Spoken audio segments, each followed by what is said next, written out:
I don't know if that's a good thing or not. Anybody else?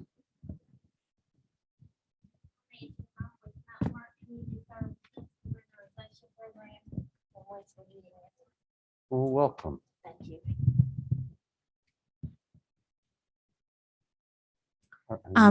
Okay, good. We've got our mic and we're going to shut the door to let some of the outside noise go away. Thank you so much, John. That was a good warm up, but I do want to indicate that I'm the warm up act and he is definitely the headliner. I'm going to just talk for a few minutes. Thank you for coming for Energy Advocacy 2021. I'm Amy with the National Community Action Partnership. I represent the Energy Partnerships Project. Hopefully, I feel like I've seen all your faces in earlier sessions today, and I'm really glad that we have a core crew of folks that want to participate in everything having to do with energy. Hopefully, you're familiar with the project. If you're not, I'm going to talk about the history of it. Dr. Meg Power is in the back of the room. She founded the project. It's been around for quite a while. We're funded by the Department of Energy, and the goal is to sort of highlight and promote opportunities to weatherize or to leverage outside funds into the weatherization program. But myself personally, my background is in all things related to energy affordability and accessibility. And I know that some of you know me from my prior life, but my background is in Illinois with the Citizens Utility Board there. I was there for 17 years and did an awful lot of things with the Public Utilities Commission in Illinois, which is called the Illinois Commerce Commission.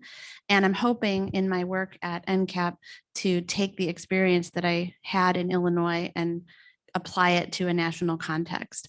I'm still in a learning curve, so I'm really excited to meet everybody from all the different parts of the country and learn what's going on in different, states and in different contexts. This is a very exciting time in energy right now. There's a lot of new things happening. There's a lot of things that we need to discuss.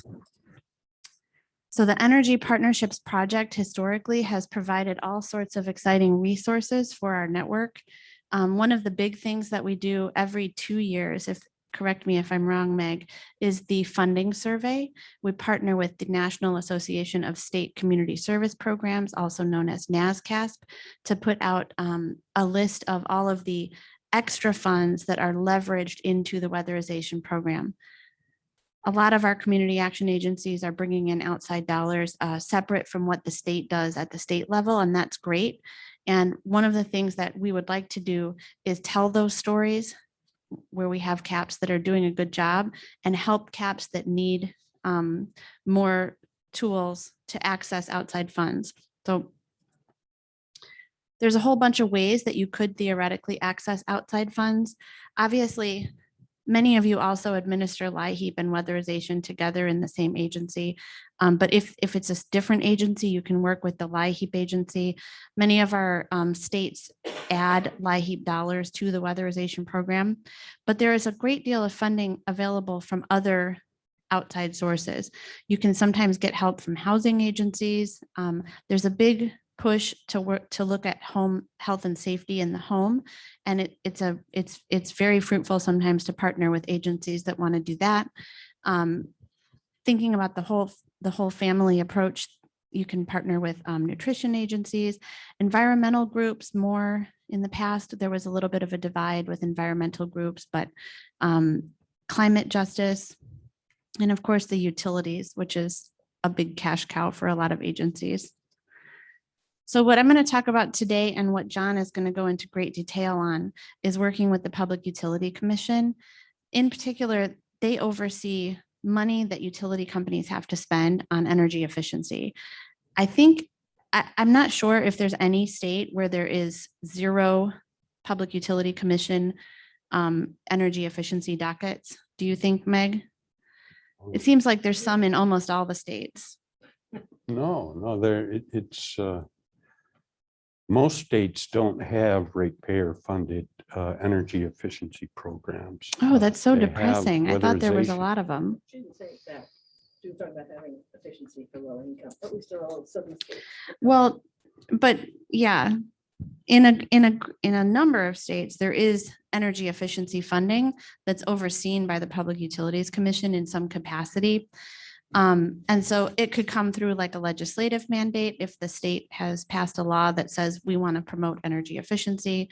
It can come from rate cases where the utility companies are either negotiating a way to, if you give us this rate increase in this particular way, we will divert, X number of dollars to promote energy efficiency or to provide low-income assistance, some of which can be energy efficiency assistance.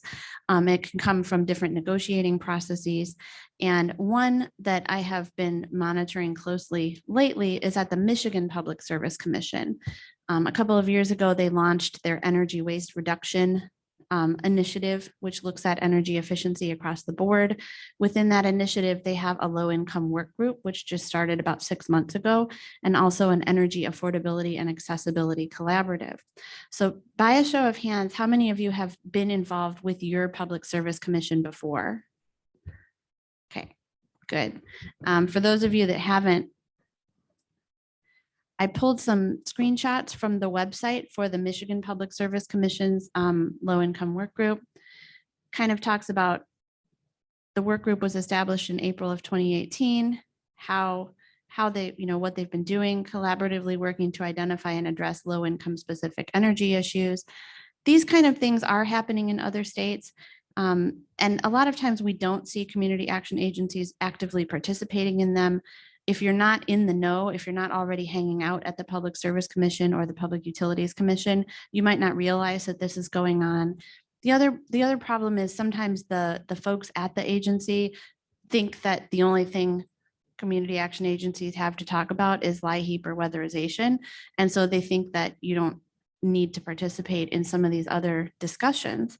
Mindy, I see you nodding. I don't want to call you out. Mindy's from IRBA. She is active in the Illinois Commerce Commission proceedings on a number of levels. But that was because we had Amy at CAB that knew us, that invited us to the table. We had somebody that we did communicate with that got us in the door. So if there was somebody here from, go ahead. Sorry. Yeah, I don't want to talk too long because I do want to turn it over to John. But like in my mind, I was hoping that there would be somebody here from Michigan that could speak about this process.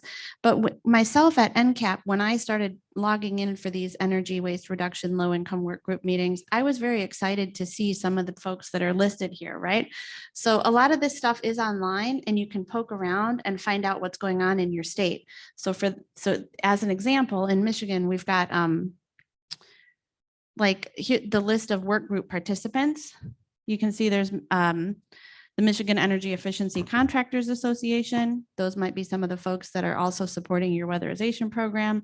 We've got Community Economic Development Association of Michigan. That's the state association. In a perfect world, your state association should be monitoring these kinds of things, but we know that it's not.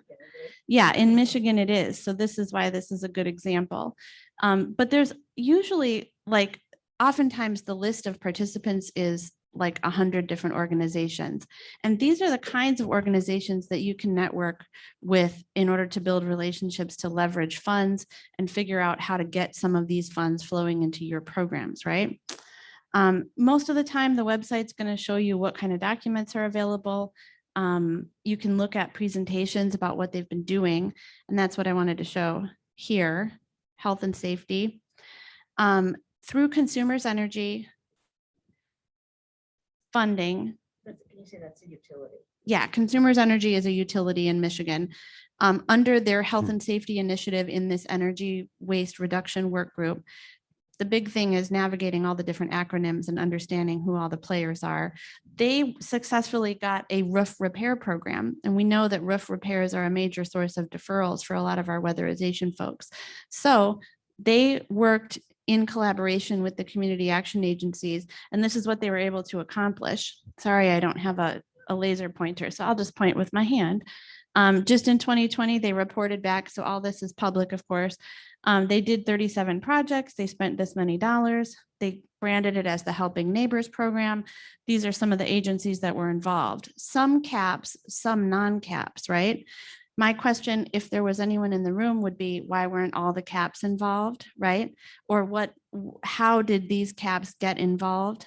there's a lot of room for CAPs to work individually, even if not all the CAPs in the state are involved.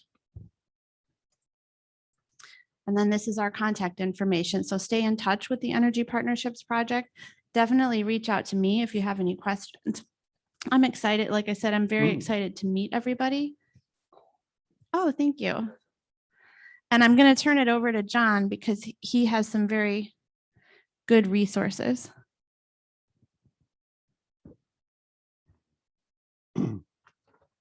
I want to be respectful of everybody's time because I know we're at the end of the day and it's been a long day. This is a 5:30 end, right?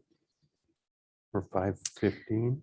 It's from 4:30 to 5:15. Okay, The electronic portion is going to shut off right at 5:15. We can stay in the room past 5:15, but I'm sure that everybody is ready to be done with the day. Something under 20 participants in Zoom online. okay. Okay, terrific. good. Thank I you. think I accidentally closed his slides, didn't I? Yep. Mm-hmm. Thank you. Thank you. All right. Thanks, Amy. Can you hear okay? Is this working? All right.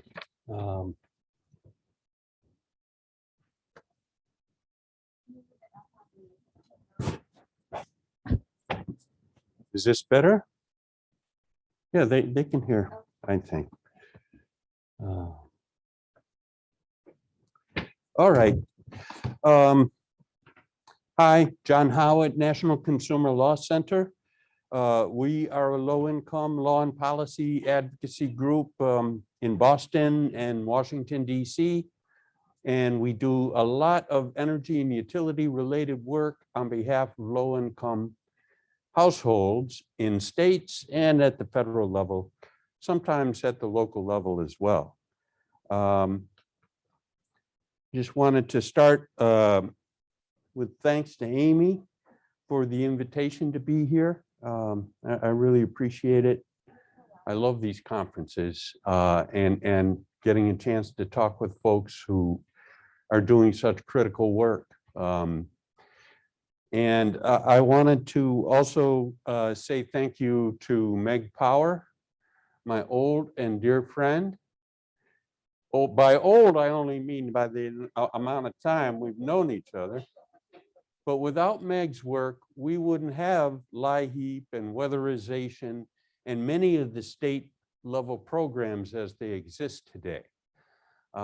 Meg has been such a great friend for since I've known her, and but her work is just incredible and essential. So thank you, Meg.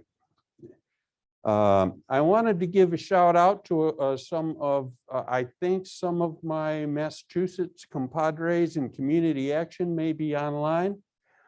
Elliot, if you're out there, hello.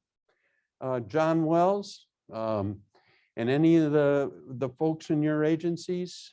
The Massachusetts CAPs do great low-income energy work. And I would like to say, since Elliot isn't here in person, if you ever need any information or advice and want to pick his brain, call him probably about 4:30 in the afternoon. And just, you know, take your time and get through all your questions. I'm sure he'd be happy to field them. Before getting started in earnest, I just wanted to follow up on a couple of things that Amy said. Amy mentioned clean energy groups and the potential. I'm sorry, this thing keeps slipping here. That's all there is to it. Okay, thank you. In any event, some of the clean energy groups out there and a lot of the young folks who are working at those places bring a different mindset to energy justice issues, and I think have helped to change the kind of the advocacy environment that exists right now. Amy mentioned historically there's often been tension between clean energy groups and low-income advocates with different sets of divergent objectives. I think there is starting to be a narrowing of that gap, and particularly again among some of the younger advocates who I'm meeting these days, who are interested in both affordable and clean energy resources. The thing is, at a lot of those organizations, folks, well-intentioned as they may be, really don't understand program delivery that well. And I say this to them, so this isn't too catty or anything, but you do. And it is essential, with all of the discussion going on right now on how to transition away from fossil fuels, that community action is at the table. Because when proposals are made to roll out new programs, to, for 1 million heat pumps in Massachusetts, for example, community action needs to be there. You understand what the potentials are, what the obstacles are, what the costs are, what the potential benefits are, what your clients and constituents need in terms of some of this new programming. So being at the table right now with all of the discussion on clean energy presents challenges. You know, we're all spread thin, but there are opportunities. And I think there are some folks who may be at the table in your state who care about some of the issues that are important to you too. So yeah, collaboration takes time and it can be tedious, but there may be some openings now. I wanted to say one more thing about, Amy was talking primarily about public utility commissions and involvement before public utility commissions. Well, I think most of you know, traditional regulation is based on economic principles that really don't have much to do with justice, even with respect to income, certainly with respect to race. And if we want to make some changes in these areas, the regulatory paradigm has to change.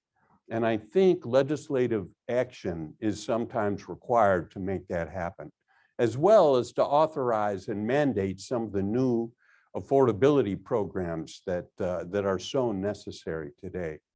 So it's sometimes a ping pong ball back and forth between legislature and public utility regulator, and making change can be an iterative process. It doesn't always happen in a matter of months. So please stay with it. And your skills at the legislative level are unquestionable. Community action knows how to do legislature.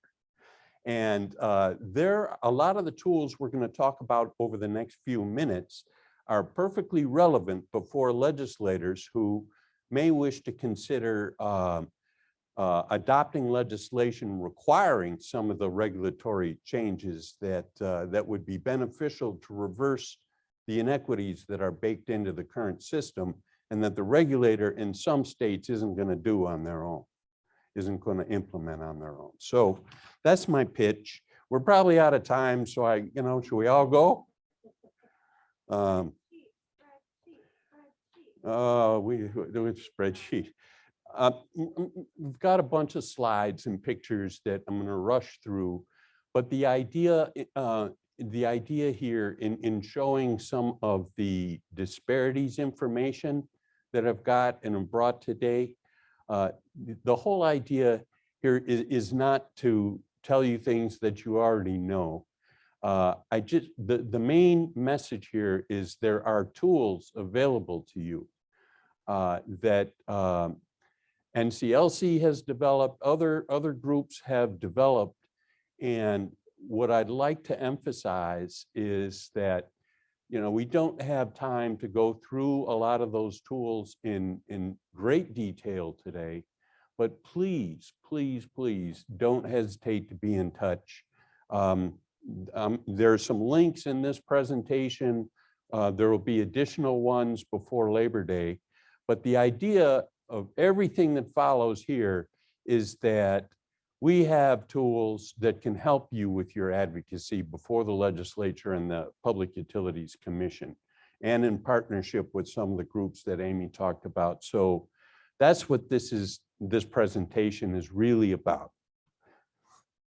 So the notion of energy security, used that a couple of times here. It's basically we assume that it's a basic need and right to secure uninterrupted access to the most essential levels of utility service, electricity, gas, water, and increasingly telecommunication services. So if you're receiving disconnect notices or you're involuntary disconnected, have service disconnected, or even if you're foregoing necessities to pay for your utility bill, or your home is at an unhealthy temperature, which is increasingly a problem across the country and I guess the world.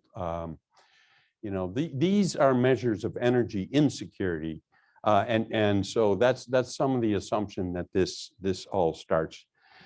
You folks, I'm going to skip this. You know what happens when folks don't have secure access to service.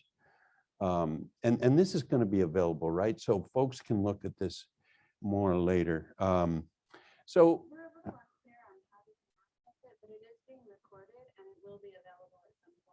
okay, I hope, yeah, all right.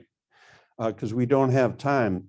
Meg, she twisted my arm to come up with 30 slides or more. No, she didn't actually, but anyway, I'm gonna have to go hurry through some of them. There are great disparities in energy security within states, or excuse me, among states, where some have better consumer protections and low-income programs than others. There are disparities within utility service territories and sort of on an intra-territory level, even within an existing state. In Washington, you've got some investor-owned utilities and some public utility districts, and what customers have access to in terms of energy security programs and policies may vary. You know, in some states, there are some utilities that have good consumer protections and relatively less severe shutoff policies. And in the same state, there might be a utility that offers prepaid service to low-income folks where the service gets shut off the second the account credit runs out. There are disparities, of course, by income, and we've got some slides on that. And there are disparities by race in credit and collection outcomes, access to service, and some of these energy security measures we're talking about. And what's disturbing is these disparities exist by race, even when controlling at least somewhat for income. And that speaks to this supposedly race-blind utility regulatory framework that we've got. Pure economic regulation doesn't work to reverse the inequities that are systemic and built into the current system. And it takes purposive action to reverse that. And so would like to talk about some potential and some tools to get at these thorny problems that really are going to require concerted action. And during COVID and with the Floyd lynching, I think we have a situation right now where at least perhaps we have a teachable moment, and so this is the time to act. I don't know if folks can see this, but the race disparities in energy security are not new. This goes back to 2009, and you can see by region here that African-American households at or below 150% of the poverty level relative to their white counterparts experience disconnection more frequently. And again, this is a partial control for income. You know, these are only folks at or below 150% of poverty level. And we see in every region of the country, there are tremendous significant disparities.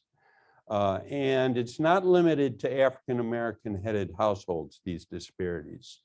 Latinx households, mixed race households, you'll see later, looking at Native American household outcomes, the disparities are unmistakable. I'm gonna really go quickly through these, and you may have to look more later if you're interested, but here's a chart that shows what you already know, that loss of heat is really driven largely by income. And you can see that this is almost linear here in terms, and this is national data, by the way, 2015 national data from the Residential Energy Consumption Survey. Now, looking at loss of heat among all households versus households with income at or below $20,000, again, controlling for income a little bit here, we see greater insecurity among non-white households. Again, this is national data. We can get it for you by region.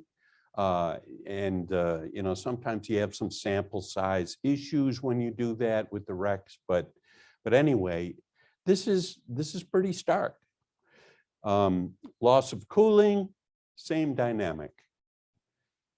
This chart shows the frequency of the extent to which households reduce or forego basic necessities to stay connected to utility service.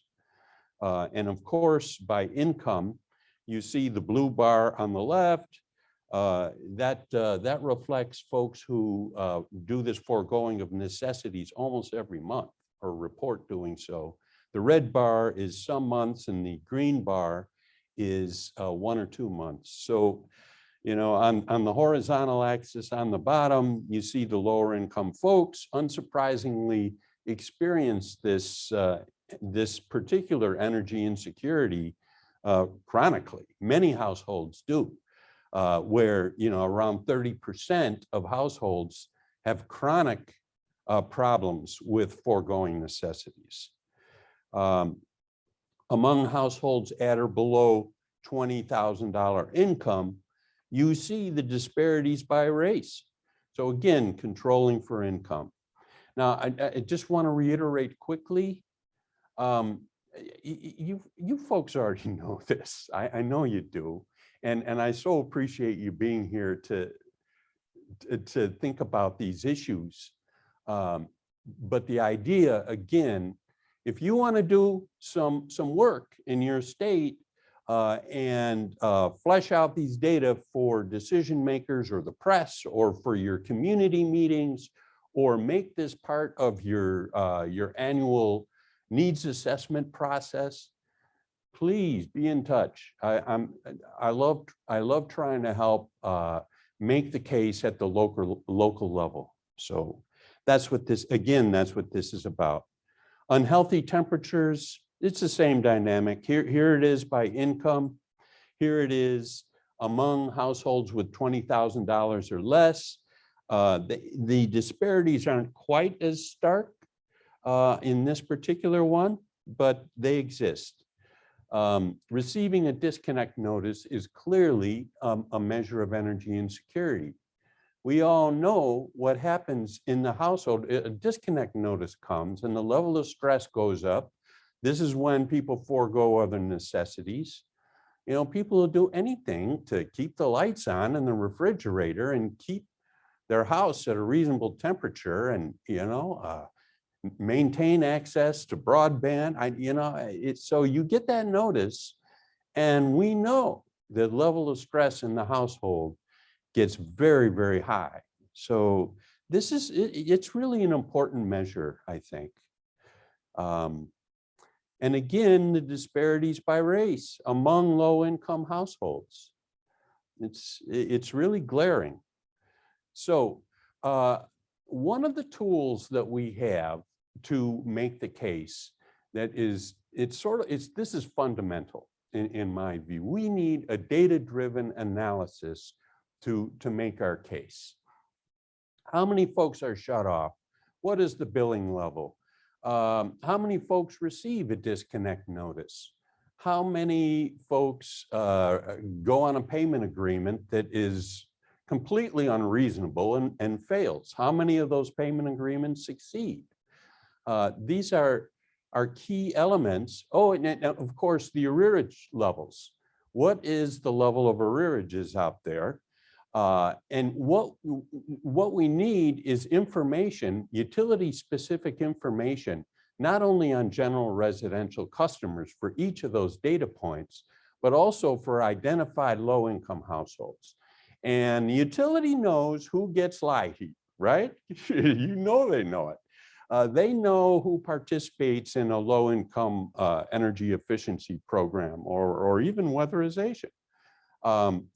And so there, as a proxy, identified low-income households information can be reported as well. But the idea of getting this is, if we're going to, first of all, we need to understand what the state of the field is. This is a basic matter of public policy. How many people are living in your territory who lost their service?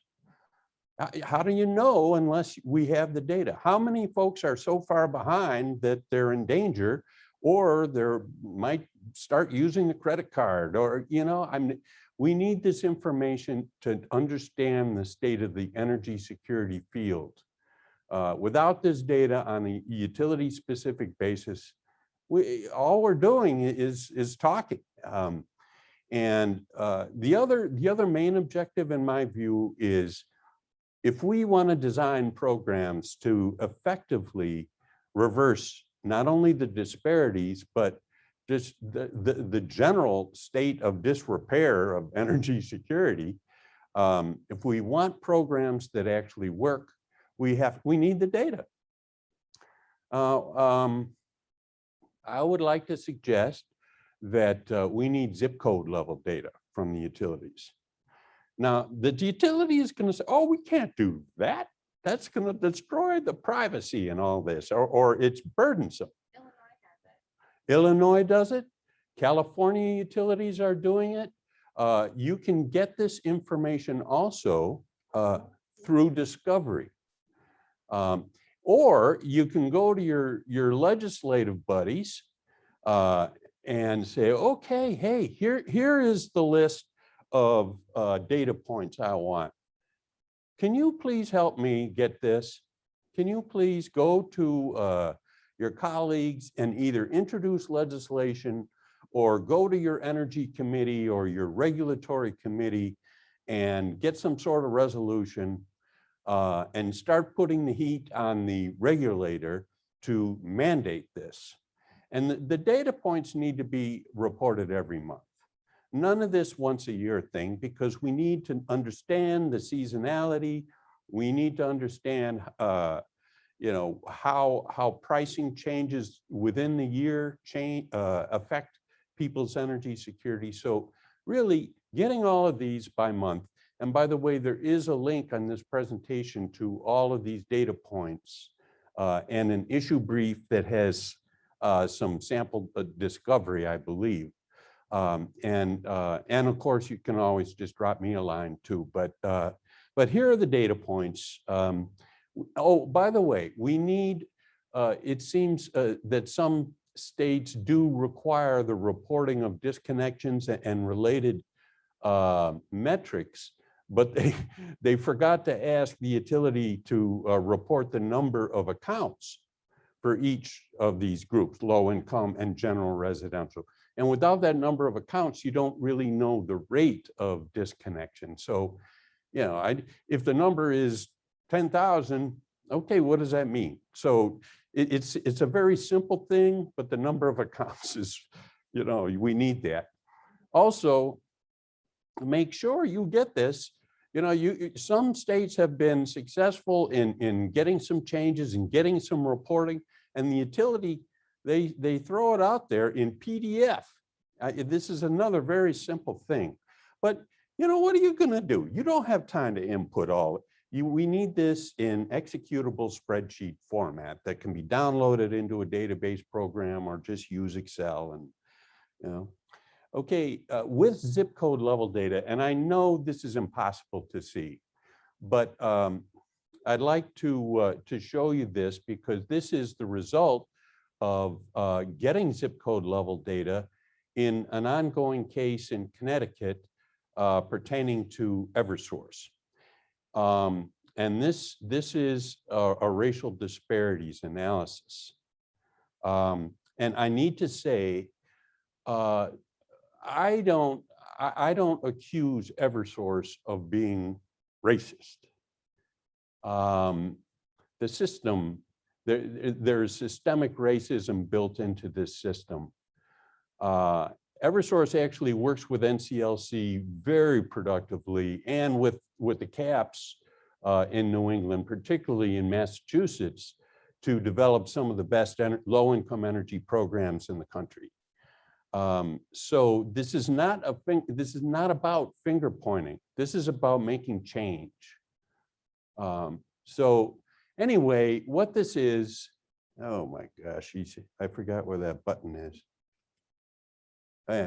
But this column shows by zip code and ranked the number of disconnections in the zip code, the red one. Oh, there we go. Woo. Thank you, sir. These things are so cool, aren't they? Anyway, so what this is, this reflects the number of disconnections between January 2019 and I think somewhere into late 2020. So here's the total number. Here is the number of accounts in that zip code, so you can calculate a ratio. And you just sort them. You know, you get that sort function, and you can sort them by the highest ratio. Well, what we did is you overlay the census data. It's decennial census data on race of householder. And you have Latinx data in there too. And you can combine that to come up with the percentage, the non-white population percentage. And you can sort that as well and rank those as well. So here's the top 20 zip codes for disconnects. By the way, there are 248 zip codes served by Eversource in Connecticut. This is just, here's just the top 20. In this top 20, 12 of those zip codes have in the top 20 non-white population. If you want to go all the way down to, this is 48, but so close to 50, all 20 of the highest non-white population are within the top 48 zip codes in terms of disconnects. The correlation coefficient, and for whatever that means, maybe Meg, Dr. Power, she knows how to explain this better than me. I only have a master's degree. But in any event, the correlation coefficient is 0.74. That's pretty strong. At least that's what the teachers told me in grad school. This is very disturbing. You go down below 48 and there is not one top 20 zip code in terms of disconnections. This is not right. And believe me, these aren't all the lowest income. They're not, it's not just income. You get just as high a race correlation as you do an income correlation when you do the analysis of this data. You said that we're getting close to the end of our official time slot, and I want to get one question out there. You said this data came from an ongoing legal case in discovery, and so I don't know to what degree you can talk about that, but what is the purpose of that? Because they're not being sued for racial discrimination. Is it coming out separately or? No, this is in pre-filed testimony. It's a matter of public record. Oh, okay. And by the way, to their credit, Eversource, after we filed this, they got in touch with us right away, and they want to talk about this. What can we do? How can we work together to turn this around? And that's the idea of it. So we're running out of time. This database and spreadsheet, this is available. I've compiled every zip code in the country. You can sort it by state. You can do these sorts for a limited segment for your specific territories. It's not that hard to do. And I think it's compelling information. Maybe your legislators want to hear about stuff like this. So, we can talk about systemic racism all we want, but at some point we have to show it. We have to demonstrate it. And that's what this spreadsheet can do. We already talked about the methodology and the findings. There's information in here about suggested activities now that the shut-off moratoriums have expired just about everywhere. Here's some recommendations in terms of service access, dealing with arrearages, and using arrearage forgiveness, or some people call it arrearage management, to help folks get caught up. We need bill payment programs that are reasonable, or repayment programs, the deferred payment agreements, they're called in some states. If they're unreasonable, they fail, and they fail about 90% of the time for most of the utilities. So we've got to make them look at, in Iowa, for example, the utilities required to take the household's income and expense circumstances into account when they set up a payment agreement, and it has to be a minimum of 12 months long. And then if the customer misses a payment on that initial one, the assumption is not, well, we're going to get more punitive here, and we're going to, require a bigger down payment or even shorten that payment term. They're required to offer a second payment agreement that is of equal or better terms for that customer. So that model is based on the assumption, the correct assumption, that people want to pay. They don't like being in arrears. It's not a blame the victim model, and we need that across the country. There's information here that I'm sure you've all thought about with respect to the need now for enhanced energy efficiency and weatherization. Again, at the very end of this, there are a few links to some of these tools. We didn't have time here. Meg just talked so much. I've got another spreadsheet that I wanted to show you. It's a program design spreadsheet, and it allows you to input the key assumptions for a bill payment assistance program costs and benefits. And it automatically generates charts and graphs and tables. And it shows you where to get the raw data that goes into that. There's a report listed here, program design template, that describes that a little more articulately than I just did. And, you know, but again, if you are interested in enhancing any bill assistance programs you currently have, or you need it, you don't have any and you want to get a new one, just give me a shout, and I'll send you the spreadsheet and I'll work with you to come up with the inputs that you need to make that thing work. And it's really a cool thing.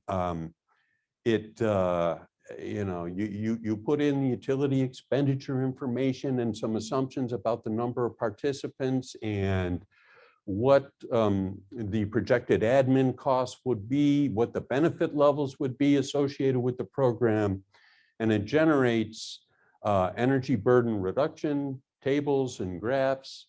It also generates information on how non-participants' bills will be impacted as a result of the cost of the program, because invariably you can go and be involved in one of these collaborative groups or what have you, and everyone wrings their hands and furrows their brows and says, yes, we need this, we need that. And then the question, well, how are you going to pay for it? And who's going to pay for it? And so one of the features of this program design template is to make some estimates of that on a rate class specific basis. And so you can have answers. You know, this is a $7 million program, and here's how much a small commercial customer will pay per month. So anyway, that's kind of all I got. And I'm sorry to have gone on so long and not to have had the time to show you that cool spreadsheet, but maybe another time. Are there folks have? I think what we need to do is just acknowledge that the folks that are online are probably gone now. Do we still have the Zoom link up? Okay, so we do have 11 participants. Due to technological problems, I can't see, I don't have that Zoom link. I don't have the panelists. Well, yeah, so can I make one comment about? we're voluntarily one more? continuing basically here, if we'd like. Okay, I just wanted to very quickly say something about the zip code level data. There are limitations to it. And I'm glad you reminded me about the folks online, because we're struggling with this in Massachusetts a little bit, where folks want to use zip code level data to tell us we're not serving enough in households in our energy efficiency programs.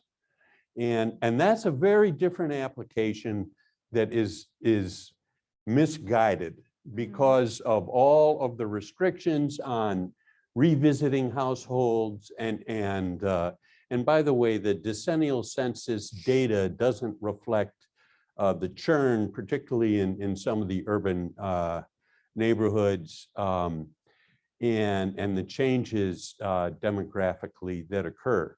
It's very useful if you want to use it for disconnections and to identify stuff that's going on in real time, you know, through monthly reporting from the utility company on energy security.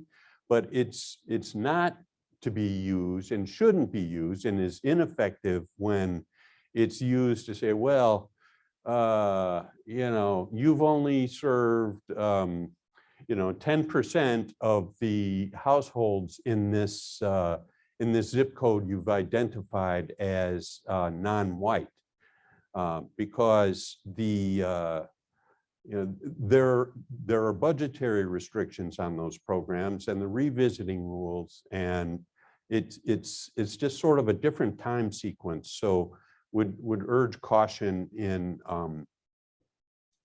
sort of thinking about the applications of getting that utility data. Sorry, I forgot to say that earlier. That's okay. That's a really good point. Do you know if any of the states are doing any sort of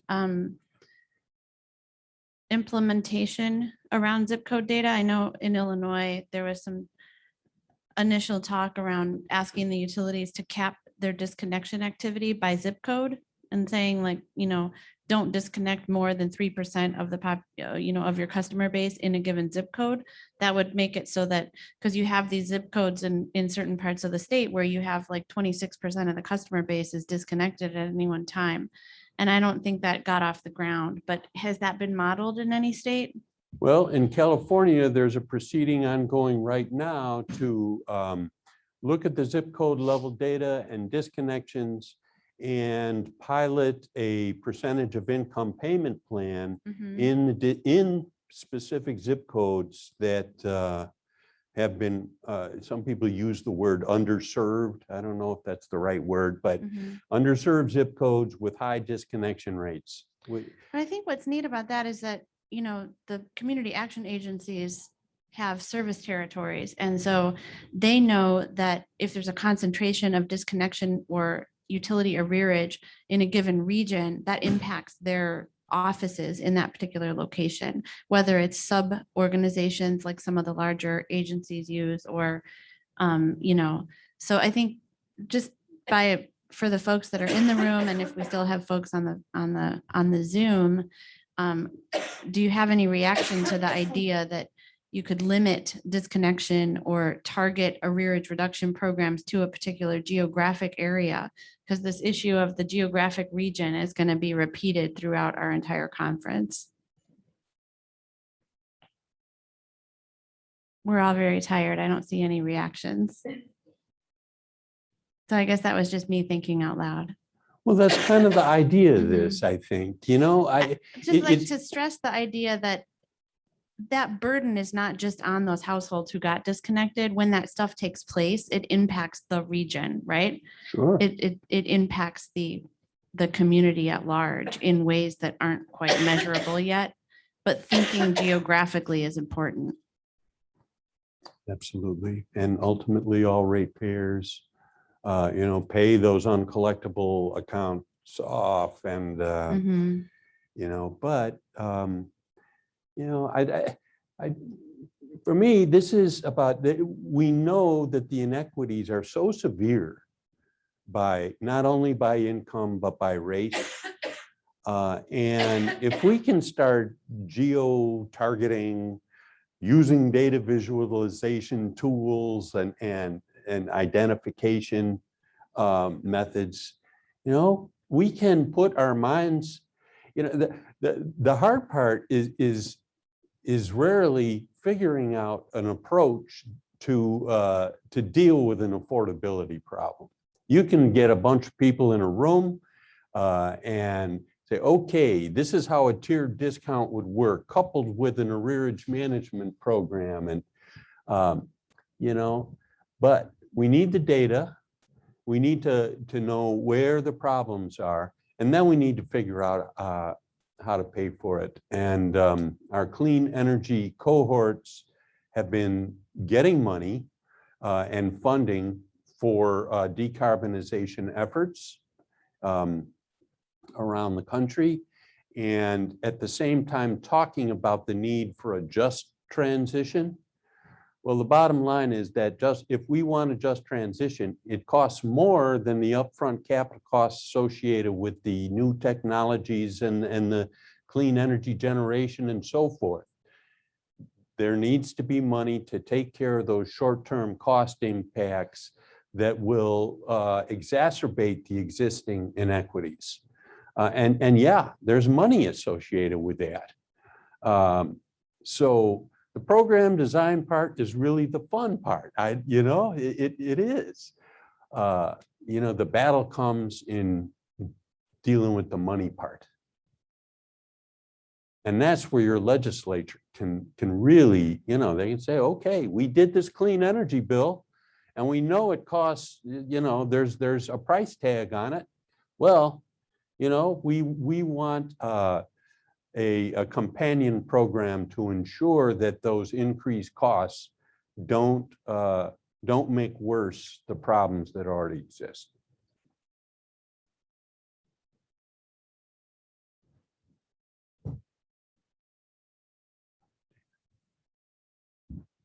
I can read it out loud. Other data analysts in the network have said disconnect and energy insecurity is entirely socioeconomic and race is not a factor.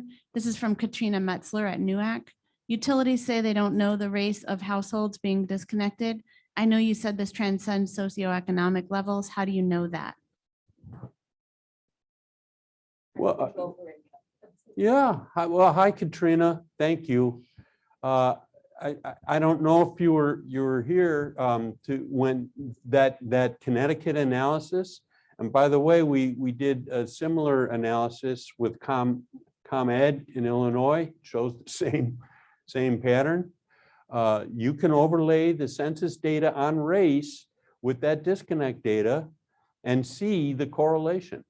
She's asking, once you did that, and you took another overlay of low income, wouldn't you get exactly the same places? No, because when you look at, say, when you filter for incomes and look only at the REX data for households at or below $20,000, and you see glaring disparities that persist, I think that tells us something. And we're learning more and more about the wealth gap. Yes, income is a driver of energy, these energy insecurity metrics. But the more we learn about the wealth gap and the lack of resources in non-white households to weather that high utility bill, you can understand why these disparities exist. And there are numerous other factors, but I think we learned a lot during COVID about sort of the layers of disparities with respect to education, housing, employment, healthcare access, and this wealth gap is part and parcel of the whole thing. So yeah, it's difficult to completely control for income given the data sets we've got, but you can filter out. So you're just looking at households at or below a certain ratio of income to poverty level or a certain household income level, overlay that census race data, and goodness, the disparities, they just, not only do they persist, but it's undeniable. So I don't know who's saying no, race isn't a factor. It's all household income. Yeah, and I know the utility says they don't know the race and they're race blind and all of that. Well, you know what? That's got to stop. If we are serious about racial justice, we have to confront this. And, this is just one little area on the utility stuff. But, oh, no, we don't look at race. Well, yeah, let's start doing it then. We better start doing it, or we are not paying attention to the racial justice demands that we're hearing loud and clear. Anyway, sorry, I didn't mean to get worked Well, and up. I think we know that the utilities do look at race in other contexts. They just don't want to look at it in this context. It's a PR nightmare for them, but you know what? I'm sorry. This is, it's not about PR. It's about change. This is about making things better. And again, it's not saying, oh, you terrible utility bigots. That's not the point. It really is not about name calling. We've got to figure out ways to make things better. So this approach, starting with an analysis like that, is at least a step. Then let's start talking about programs and engaging community-based organizations along the CAPs and others They know what race folks are. You know where the black folks live and where the brown folks live in your territories. So maybe, you know, with information and data like this and the utility working with us, we can start to target resources and outreach and you know, and do things in ways that start to make a difference. And I'm not talking about those neighborhood sweep energy efficiency programs either, by the way. But that's a whole other, I won't go, but those we at NCLC are not fans of that model, but anyway. Thank you, John. We have a comment. Thank you for getting on your soapbox, John. I agree with you, but struggle to help utilities understand how to address this issue. Very interested in your work with Eversource. I'm not sure who said that, but yeah, and I mean, I do think that it does go back to getting involved in some of those different stakeholder groups and things that are happening at the Public Utilities Commission, because we have to get more people at more soapboxes, saying more stuff like this. And again, some of it is hyper local, because I know that just in my experience in Illinois, you know, like there's so much that we don't say about race, but we do know, right? Everybody knows what zip codes have what racial concentrations. And and a lot of times there's a specific neighborhood. And so if you are in a room with utilities and community advocates and you say, how come you don't shut off as many people in Barrington as you do in Englewood? How come you don't shut off as many people in Beacon Hill as you do in Roxbury? I can't think of any like other neighborhoods in other places, but those words are impactful in that setting, in a room full of people that know those places and know those faces. And we just need more of that getting said in more rooms and more Zooms. Mhm. And you need the numbers to back up the statement. Right. And this is a more sophisticated way to say it. Yeah, I agree. Certainly agree. I'm surprised. Yeah, we still have some folks here. Does anyone want to have any last remarks before we close it down? Because we do have to go on to the gala. There's a gala tonight. Thank you. Do we still have folks on the Zoom? Okay. Well, let's go ahead and say goodbye to the folks in the Zoom as well. I don't have access to the chat, but we will see you around. Hey, thanks a lot for coming and participating in your interest and mostly for your work.